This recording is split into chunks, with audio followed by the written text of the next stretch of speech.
స్వీకారం చేసిన శ్రీ నారా చంద్రబాబు నాయుడు గారు, భారత ప్రధాని మనందరి ప్రియతమ నేత శ్రీ నరేంద్ర మోదీ గారిని శాలువతో సత్కరించి పుష్పగుచ్ఛాన్ని అందించి చక్కటి జ్ఞాపికను బహకరించబోతూ ఉన్నారు.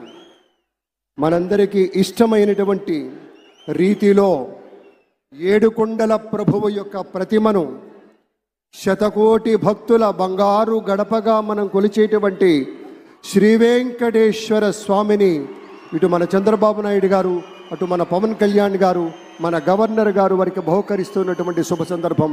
ధన్యవాదాలు పెద్దలారా, కృతజ్ఞతలు మీ అందరికీ. ఆ వెంకటేశ్వరి ఆశీస్సులు మన రాష్ట్ర ప్రభుత్వం మీద, మంత్రివర్గం మీద పుష్కలంగా ఉండాలి అని మనస్ఫూర్తిగా ఈ సందర్భంగా కోరుకుంటున్నాం.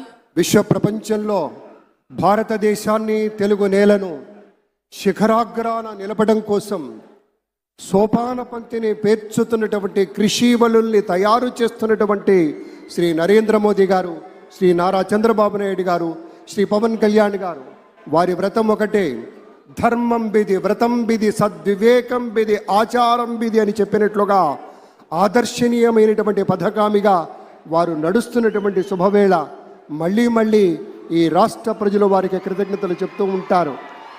మన చంద్రబాబు గారు, మన పవన్ కళ్యాణ్ గారు ప్రత్యేకంగా కృతజ్ఞతలు చెప్పారు.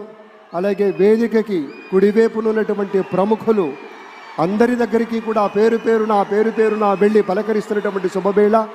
పద్మభూషణ్ మన megastar Chiranjeevi, megastar power star, అటు మెగాస్టార్ ఇటు పవర్ స్టార్. ఇది అరుదైనటువంటి చిత్రం. అలాగే మన పెద్దలు బాలయ్య బాబు గారు,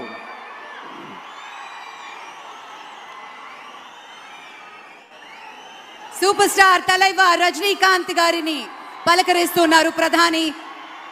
వారి దంపతుల్ని లేడీస్ అండ్ జెంటిల్మెన్ మనస్ఫూర్తిగా వారి శుభకామనలు అందుకుంటూ మన బాలయ్య బాబుతోటి కరచాలనం చేస్తూ ముందుకు వెళ్తూ ఉన్నారు. వేదిక మీద అందరినీ పేరున పలకరిస్తూ రజనీకాంత్ గారితో ప్రత్యేకంగా మాట్లాడుతూ ఉన్నారు. ఇది ప్రేమ, ఇది అభిమానం, ఇది వాత్సల్యం, ఇది కృతజ్ఞత, ఇది గౌరవం, అపారమైనటువంటి